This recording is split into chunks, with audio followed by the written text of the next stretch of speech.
निधि और प्रीति के पिता शहर में मजदूरी वैसे करते थे आइडिया और तो उनकी माँ घर संभालती थी। वो दोनों बहुत छोटी थी जब उनके माता पिता उन्हें काम की तलाश में अपने साथ शहर ले आए थे। शहर में वो सब एक किराए के कमरे में रहते थे।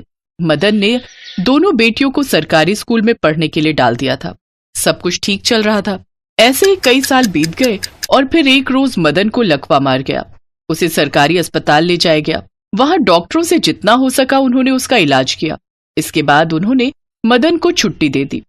एक दिहाड़ी मजदूर ने जब बिस्तर पकड़ लिया तो घर के हालात भी बुरी तरह चरमरा गए।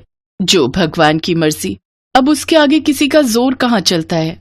सुनिए जी, आप दिल छोटा मत कीजिए, बस थोड़ी हिम्मत बांधे रखिए, देखना एक दिन सब ठीक हो जाएगा। मेरी तो कुछ समझ नहीं आ रहा उर्मिला, अब इतने बड़े शहर में हमारा गुजारा कैसे चलेगा। हमारी दोनों बेटियां बस अपनी 12वीं खत्म कर ले, फिर देखना सब ठीक हो जाएगा। निधि और प्रीति दोनों 12वीं की परीक्षा दे रही थी। अपने घर के हालातों से वो दोनों भी बहुत चिंता में थे। सोचा था 12वीं पास करने के बाद हम ग्रेजुएशन पूरी कर लेंगे, लेकिन घर के हालात देखकर अब मुझे ऐसा नहीं लगता। कोई बात नहीं दीदी, वो तो हम करस्पॉन्डेंस से भी पूरा कर सकते हैं, लेकिन फिलहाल हमें घर के हालात ठीक करने होंगे। तुम तो जानती ही हो माँ अनपढ़ है, उन्हें कुछ ज्यादा नहीं पता, इसलिए अब हमें ही कुछ सोचना होगा।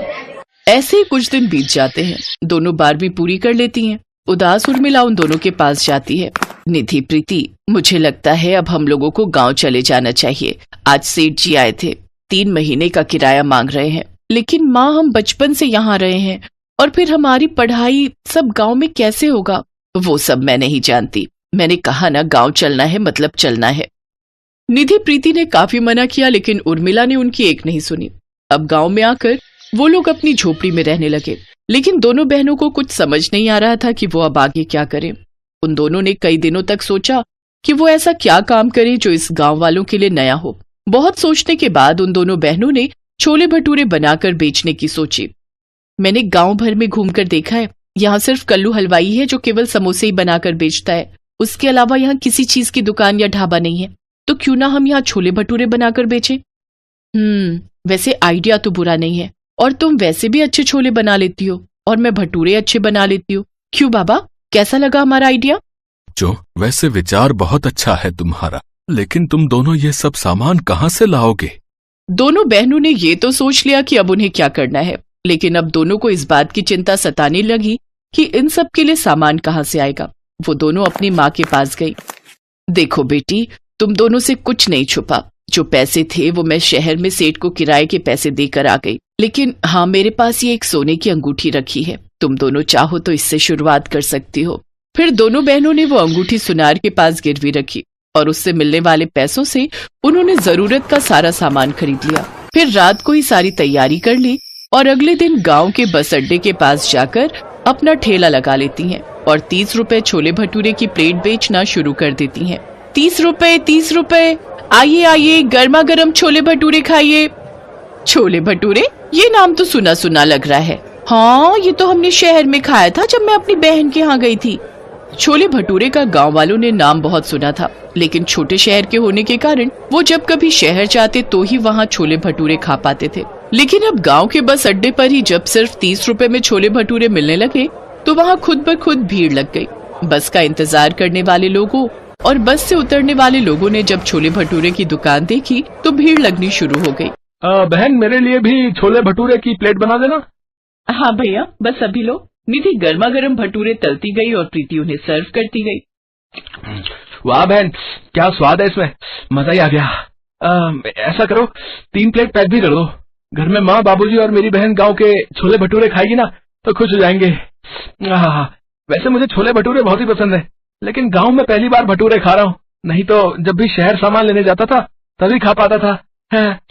लेकिन सच कहूँ तो ये तो शहर से भी ज्यादा लाजवाब और मस्त बने।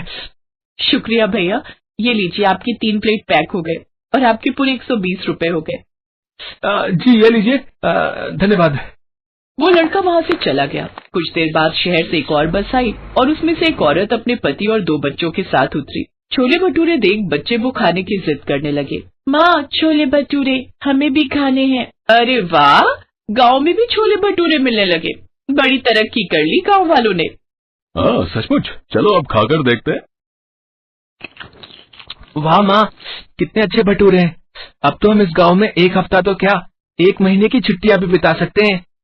चलो अच्छा ही हुआ, वरना तुम लोगों ने तो मेरी जान ही खा ली थी। सचमुच में माँ और दीदी, ये छोले भटूरे तो बहुत ही अच्छे बने हैं। ये सुनकर निधि और प्रीति बहुत खुश हो जाती हैं। पहले दिन ही उन्हें 3000 रुपए की कमाई होती है। अब वो दोनों हर रोज छोले भटूरे बेचने आती हैं। धीरे धीरे आसपास के गांव में भी वो दोनों फेमस हो गए। अब उनकी खूब कमाई होने लगी। ऐसे ही उन्हें 1 साल बीत गया। अब उन्होंने अपनी माँ की गिरवी रखी अंगूठी भी छुड़वा ली, तो वहीं अपने पिता का इलाज भी महंगे बड़े अस्पताल में करवाने की ठानी। बच्चों, क्यों तुम मुझ पर इतने पैसे खर्च कर रहे हो? तुम इतनी मेहनत से पैसे कमाती हो। अगर हमें कुछ हो जाता तो आप भी तो हमारा ख्याल रखते न बाबा। हाँ बाबा, अब आप हमारे साथ बड़े अस्पताल चलोगे और अपना इलाज करवाओगे। जब मैंने शहर से गांव आने का फैसला लिया तो मुझे लगा कि कहीं मेरा फैसला गलत ना हो, लेकिन आज तुम दोनों की काबिलियत ने इस माँ का सिर गर्व से ऊंचा कर दिया। तुम दोनों तो बेटों से भी बढ़कर हो हमारे लिए। हमें फक्र है कि तुम दोनों हमारी बेटी हो। उस दिन के बाद उन दोनों ने कभी पीछे मुड़कर नहीं देखा और दोनों बहनों ने दिन पर दिन खूब सफलता हासिल की।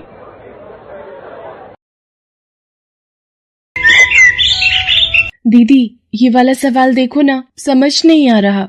कौन सा? ये वाला? अरे पगली, ये तो बहुत आसान है। देख, पहले इसे जोड़ना है और फिर इसमें से घटा देना है, सिंपल। अरे हाँ दीदी, तुमने तो कितनी आसानी से कर दिया और मैं कब से माथा मार रही थी।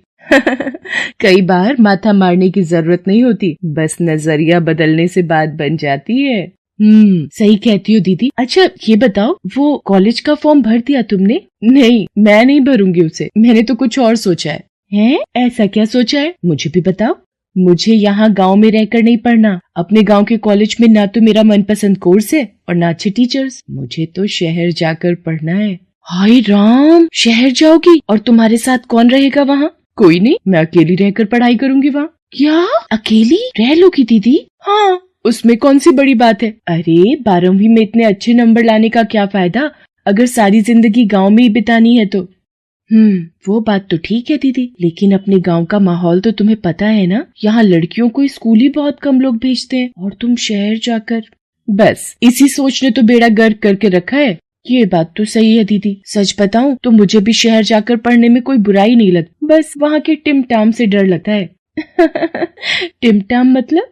दीदी, मेरी एक दोस्त बता रही थी, उसके मामा की बेटी गांव से शहर गई थी पढ़ने, लेकिन वहाँ जाकर 1 नंबर की घमंडी और बदतमीज हो गई वो। और तो और तुम्हें पता है, वो तो सिगरेट भी पीने लगी है। तो क्या हुआ, शहर की जिंदगी अलग है, लोग बदल ही जाते हैं वहाँ जाकर। नहीं दीदी, तुम अगर शहर जाओ तो कभी मत बदलना। ऐसे कह रही है जैसे कल ही जा रही हूँ मैं। अभी तो बाबा को मनाना है, जो सबसे मुश्किल काम है। तुम फिक्र मत करो दीदी, हम दोनों मिलकर बाबा को मना ही लेंगे। सीमा और माला सगी बहनें थी। सीमा छोटी थी और माला बड़ी। दोनों ही पढ़ने में बहुत होशियार थी। माला ने हाल ही में बहुत अच्छे नंबरों से 12वीं की परीक्षा पास की थी और अब वो शहर जाकर बीकॉम की पढ़ाई करना चाहती थी। उसके पिता लालचंद के गांव में कई खेत थे। वो माला को पढ़ने के लिए शहर भेज सकते थे, लेकिन फिर भी उन्हें मनाना इतना आसान नहीं था।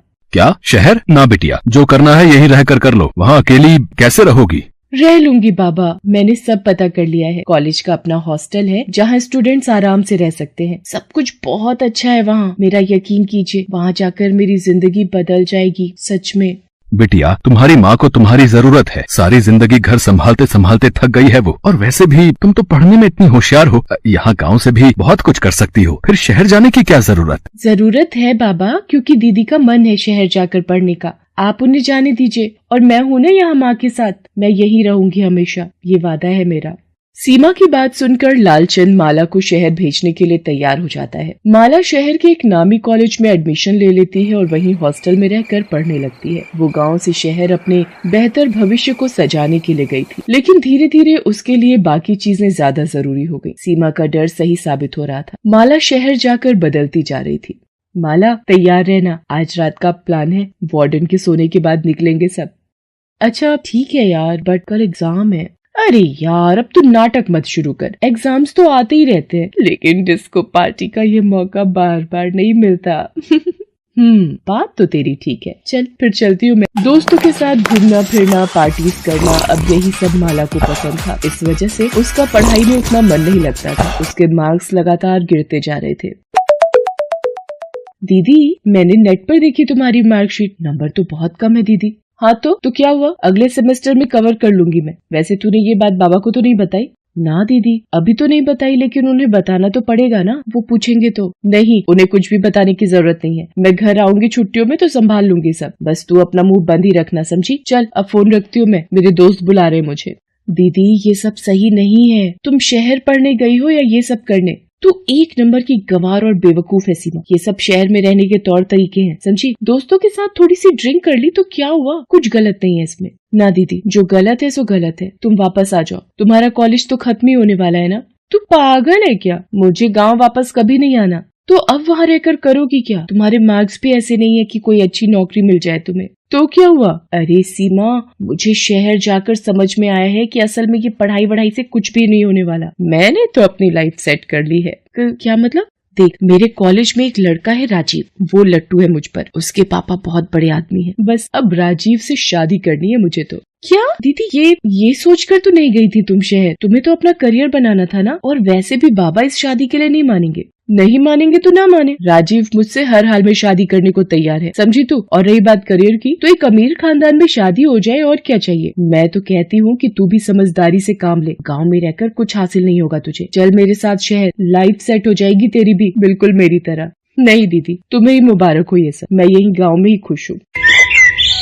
माला अपने परिवार की मर्जी के खिलाफ शहर में शादी कर लेती है। उसका पति राजीव अपने पिता का बिजनेस संभालने लगा। एक अमीर घर की बहू बनने के बाद माला ने कभी पलट कर नहीं देखा, यहाँ तक कि उसने कभी किसी को अपने माता पिता और बहन के बारे में भी नहीं बताया। वो नहीं चाहती थी कि गांव में रहने वाले उसके परिवार के बारे में कोई जाने और इस बात को लेकर उसकी रेपुटेशन खराब हो। दूसरी तरफ सीमा ने गांव में ही रहकर न सिर्फ अपनी पढ़ाई पूरी की, बल्कि अब वो अपने साथ साथ अपने गांव का भविष्य भी संवार रही थी। आज उसने गांव के गरीब बच्चों को पढ़ाया, गरीब किसानों को सरकार की योजनाओं से जुड़ने में मदद की, लोगों को नई तकनीकों के बारे में बताया, जिससे गाँव में बहुत प्रगति। सीमा बिटिया तुम्हारी वजह से अपने गाँव की तो सूरत ही बदल गई। सच में लालचंद जी साक्षात माँ सरस्वती है आपकी बिटिया। सीमा को आशीर्वाद देते हुए उसके पिता लालचंद की आंखों में नमी थी। सीमा समझ गई कि उसके पिता के मन में क्या चल रहा है। वो सीमा के लिए बहुत खुश थे, लेकिन साथ ही माला के बारे में सोचकर दुखी भी थे। सीमा को भी माला की बहुत याद आती थी, लेकिन वो खुद नहीं जानती थी कि माला कहाँ है और कैसी है। ऐसे ही वक्त गुजरता गया। सीमा ने अपनी पढ़ाई जारी रखी और अब वो कॉम्पिटिशन्स की तैयारी करने लगी। दूसरी तरफ माला की जिंदगी में भूचाल आया हुआ था। राजीव इतना परेशान होने की जरूरत नहीं है, पैसों का इंतजाम हो ही जाएगा कहीं न कहीं से। कहाँ से हो जाएगा, कैसे हो जाएगा? मेरी कंपनी डूबने की कगार पर है और तुम्हें अब भी झूठी तसल्ली देनी है। मेरा ही दिमाग खराब था जो तुमसे शादी करके अपनी जिंदगी बर्बाद कर ली मैंने। पापा की बात मान लेता तो आज ये दिन न देखना पड़ता मुझे। क्या मतलब है तुम्हारा? मैंने क्या किया है? अरे कुछ नहीं किया, यही तो रोना है, बस बोझ बनकर मेरे गले पड़ गई। मंत्री जी की बेटी का रिश्ता आया था मेरे लिए, लेकिन नहीं, मेरी किस्मत में तो तुम्हें पालना ही लिखा था ना।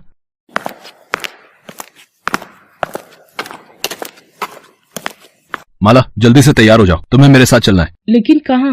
मुझे पता चला है कि अपने बैंक में नई मैनेजर ने ज्वाइन किया है। लेडीज है तो तुम्हारे बात करने से ज्यादा फर्क पड़ेगा। तुम कैसे भी उन्हें मना लेना, अब सब तुम्हारे हाथों में, कुछ भी करके लोन माफ होना चाहिए, समझी? राजीव और माला बैंक समझते हैं। बड़ी मुश्किल से उन्हें बैंक मैनेजर का अपॉइंटमेंट मिलता है। राजीव बात करने के लिए माला को अकेले भेजता है। माला जैसे ही बैंक मैनेजर को देखती है, उसकी आंखें खुली की खुली रह जाती हैं। सीमा तू? बैंक की नई मैनेजर कोई और नहीं बल्कि माला की छोटी बहन सीमा थी। दोनों बहनें इतने सालों बाद एक दूसरे के सामने थी, लेकिन अब सब कुछ बदल चुका था। सीमा पढ़ लिख कर बैंक मैनेजर बन चुकी थी और माला उसी बैंक की कर्जदार। सीमा ने फौरन अपनी कुर्सी से उठकर माला को गले से लगा लिया। माला की आंखों से आंसू बहने लगे, जिसके साथ उसका सारा घमंड भी बह गया। हालांकि वो चाहकर भी वो न कर सकी जो राजीव ने उससे करने को कहा था। Thanks for watching.